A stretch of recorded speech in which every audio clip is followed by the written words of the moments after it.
अस्सलाम वालेकुम friends, this is me psychologist फरा मसूद। आज हम जिस टॉपिक पे बात करेंगे वो है स्ट्रेस। स्ट्रेस क्या होता है, स्ट्रेस की क्या रीज़न्स हो सकती हैं, स्ट्रेस आता कैसे है और स्ट्रेस से बचा कैसे जा सकता है। तो फ्रेंड्स, स्ट्रेस का मतलब है जहनी दबाव, यानी कि कोई भी ऐसी चीज़ या कोई भी ऐसा स्टिमुलस जो हमारी जिस्मानी और हमारी दिमागी तवाज़ुन को डिस्टर्ब कर रहा हो और उस चीज़ पर जो हम रिएक्शन देते हैं उसको स्ट्रेस कहते हैं। तो फ्रेंड्स, हम डेली लाइफ रूटीन में भी डिफरेंट किस्म के चैलेंजेस का सामना कर रहे होते हैं। अब बात की जाए कि स्ट्रेस आता कैसे है, स्ट्रेस का सोर्स क्या है। आमतौर पर जो हमारी इमोशनल सफरिंग होती है वो हमारे माइंड एंड थॉट के थ्रू हम तक आ रही होती है। अब बात की जाए कि स्ट्रेस तो हो गया, लेकिन ऐसे कौन से अवामिल हैं या ऐसे कौन से पॉइंट्स हैं या ऐसे कौन से स्ट्रेसर्स हैं जो स्ट्रेस प्रोड्यूस कर रहे हैं।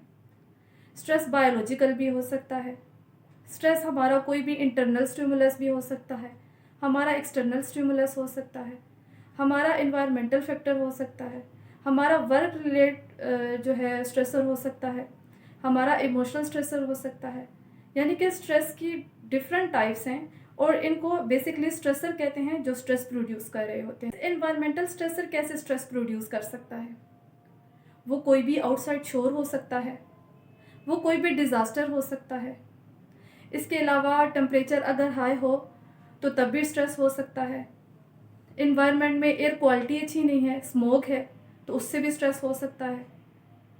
तो कभी कभार जो स्ट्रेस होता है वो इंसान की हेल्थ के लिए अच्छा भी होता है, क्योंकि जब उसको टेंशन होती है, स्ट्रेस लेता है, तो वो अपने कामों को अच्छे से भी सर अंजाम दे सकता है, वो एक्टिव रहता है।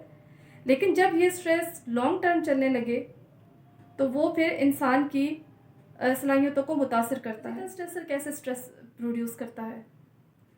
किसी भी स्टूडेंट का एग्ज़ाम की टेंशन ले लेना, किसी की जॉब चली गई है तो उसका स्ट्रेस ले लेना, रिलेशनशिप में कोई इशू है, कोई प्रॉब्लम है, उसकी स्ट्रेस लेना।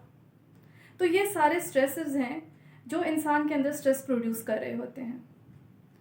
तो जब ये सारे स्ट्रेस इंसान फील करता है तो वो एंशियस रहने लगता है।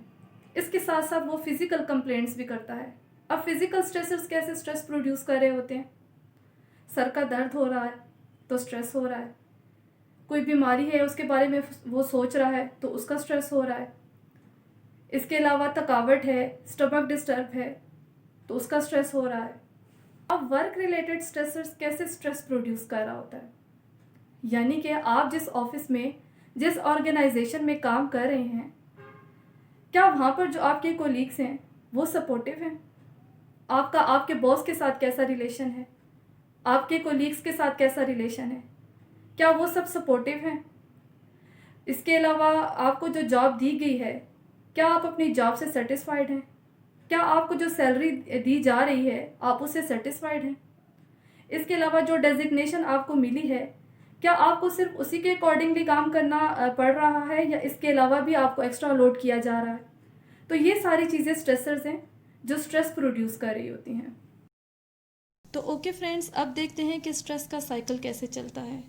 यानी कि सबसे पहले स्ट्रेसर आया, उसकी वजह से आपको स्ट्रेस फील हुआ, आपने उस स्ट्रेस की तरफ क्या रिएक्शन शो किया, फिर आपकी बॉडी का मैकेनिज़्म कैसे डिस्टर्ब हुआ, यानी कि आपकी हेल्थ पर क्या असर पड़ा।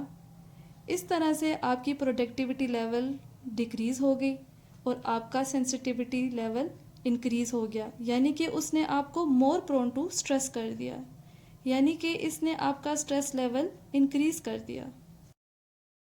तो उम्मीद करती हूँ कि आपको स्ट्रेस और स्ट्रेस साइकिल के बारे में समझ आ गई होगी।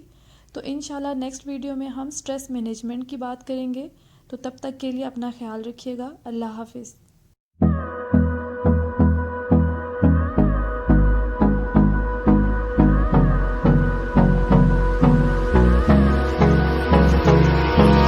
Hold me close till I get up.